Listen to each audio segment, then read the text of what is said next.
When I think of Reggie Miller, I think of a guy who always or seemed to always show up when it mattered most for his team. Now, I'm not saying that Reggie Miller always came through in the clutch, and I'm not saying he always had big games against superior competition, but more often than not, that's what you got from Reggie Miller. And those moments are the main reason why he's in the Hall of Fame. He's not the greatest shooting guard of all time. He was a very good shooting guard, but it was the impression that he left on so many people from watching him that he was one of the great clutch players in NBA history. Even Michael Jordan had to speak about the respect he had going against Reggie Miller. He said Reggie Miller used to drive him nuts. Reggie Miller used to get under Michael Jordan's skin, and very few people got under Michael Jordan's skin. You want to see evidence of that? Go to the 1993 regular season game between the Pacers and the Bulls when Michael went nuts against Reggie Miller. And I don't mean his offensive game or his game he brought to the court. I mean he mentally lost his mind playing against Reggie. And Michael was one of the great trash talkers of all time. That's why I say to Kemet Trill and anybody else making one of the videos to me, I watched your first video. I'm not going to watch another one, so there's no point of you making it. I'm not going to watch it because I've already won. And public opinion is on my side. You can make a video, show all the statistics showing how this team is better and how my era is overrated, whatever. It doesn't matter because at the end of the day, most people with common sense would know that this Toronto Raptors team would not beat that Pacers team. I get tired of people looking at stats. You look at statistics and say, oh, this team isn't that great. What you don't realize is that most of those guys on that team sacrifice their games for the betterment of the team, which is something that's lost in today's basketball. In today's basketball, you don't have guys who play as a team, like the 2004 Detroit Pistons. Those were a collection of guys who were very good, but they sacrificed their game to become a great overall unit. You saw that with the 1970s New York Knicks. But today's era, you guys are so acclimated to see a bunch of superstars playing with a couple of scrubs. You see 2 or 3 superstars, and everybody else is scrubs. And you ooh, and you ah, and you ooh, and their statistics. Ooh, he's averaging 27 points a game. Ooh, 32 points a game. What happened to the days when you had 4 or 5 guys in double figures, playing as a beautiful fucking cohesive unit? You don't see it anymore. That's what you saw with the Indiana Pacers.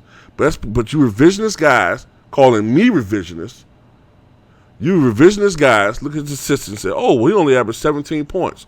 Oh, we only averaged 11 points. And you look at Toronto and you say, okay, well, this guy's this and that. And you fantasize in your mind Giannis dunking all over Rick Smits, and you fantasize and wet dream in your mind Kyle Lowry and DeMar DeRozan just eating up the Pacers defense, even though Michael Jordan couldn't do it to that degree.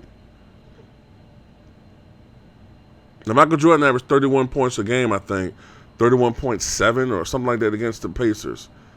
Okay, but he had to work hard for every one of those fucking points. Nobody's going to fucking convince me that DeMar DeRozan is better than Michael Jordan. I don't give a fuck what you say in your video. Okay, you guys can make 1,000 response videos. No one's gonna fucking convince me that DeMar DeRozan and Kyle Lowry are better than Scottie Pippen and Michael Jordan. If you want to say that, kiss my black ass. Okay, and you can get offended by that. I don't give a shit. Unsub for me.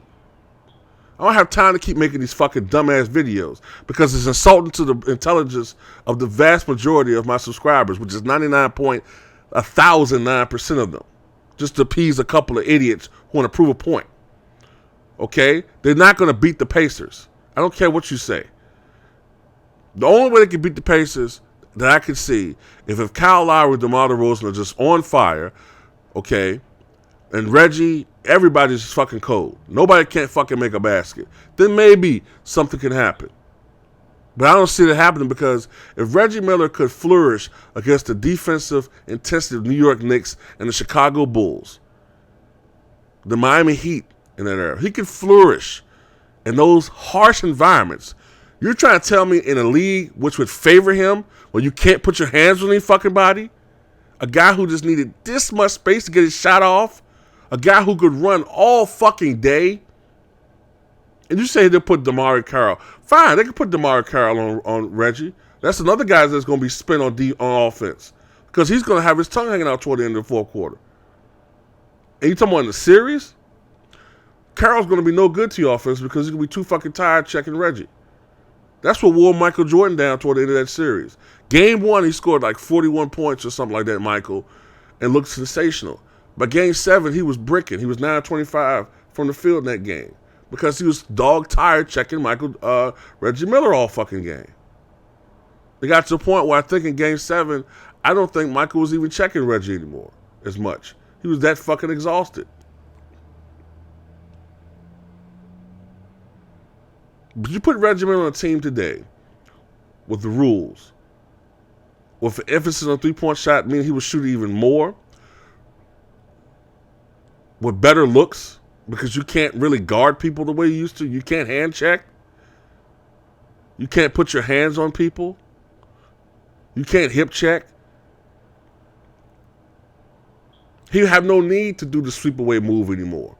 He would have no need to do the dirty tricks he used to do to get open. He would have to do that anymore. I see Reggie averaging close to 30 points a game. Easy. Because it would be that easy for him.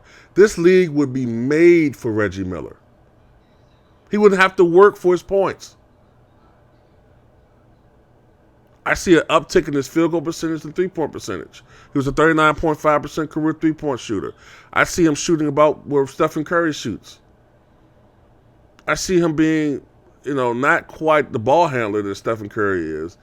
But if he's playing with other guys like that on the team and he doesn't have to work for his shot, it'll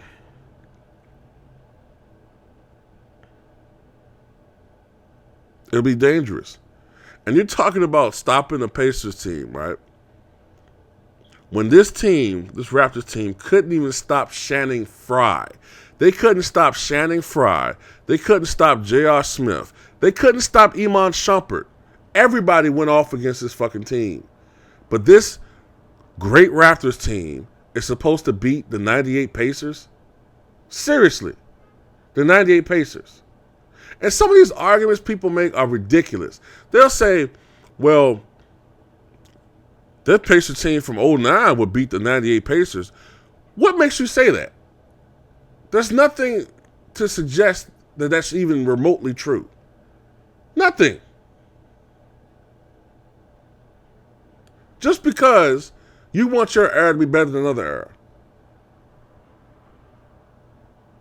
I'm one of the few people that admit I think the early Lakers teams would probably beat the Chicago Bulls. With Shaq and Kobe and Rick Fox and those guys, I think they would probably beat the Chicago Bulls in the series.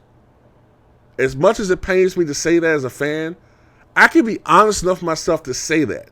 But you guys are such fucking fanboys. You can call me a Jordan fanboy. I'm trying to tell you guys, a lot of you dudes is commenting, y'all don't know me. I'm not a fucking fanboy. I don't give a fuck about Michael Jordan as a person. I think he's a piece of shit. But as a basketball player, I'm going to defend his fucking legacy. Because there's a lot of fucking bullshit going on. And now that I've got a lot of people riled up, I'm going to make even more fucking videos. So keep making response videos to me. Keep making them. I'm going to keep ethering your shit. Because you don't have any fucking arguments.